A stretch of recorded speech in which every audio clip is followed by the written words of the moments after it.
No, meidän laatuoivalluksemme tässä on se, että rakentamisen laadun ratkaisee täysin se, että mitä loppukäyttäjät, eli tässä tapauksessa terveyskeskuksessa töissä olevat ihmiset ja siellä olevat potilaat, miten he sen rakennuksen kokee.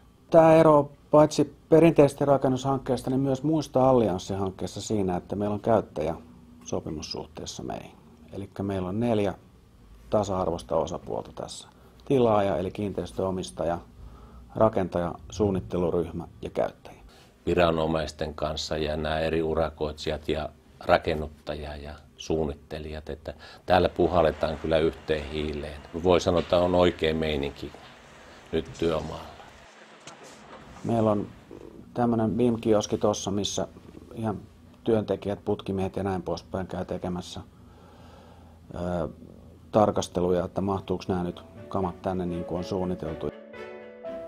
Käyttäjät, eli sosiaali- ja terveyspuolen ihmiset, antavat konkreettista palautetta ja arvosanoja täällä ensin suunnitelmista, mihin he ovat osallistuneet niiden laadintaan omalla panoksellaan.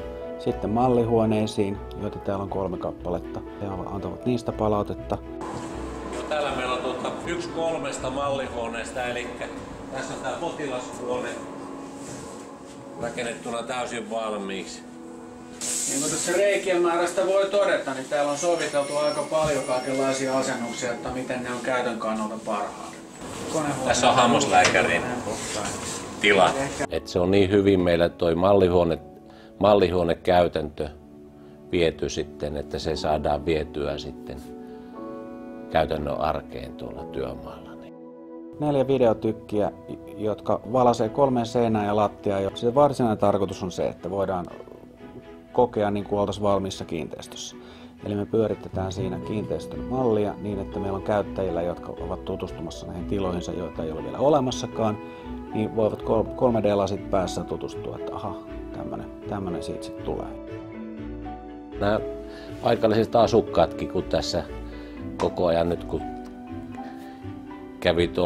käy päivittäin ruokailemassa, niin kyllä ne niin kuin ihmiset haluaa seurata tätä ja millä tavalla meillä menee ja saadaan tehtyä mahdollisimman hyvä lopputuote heille.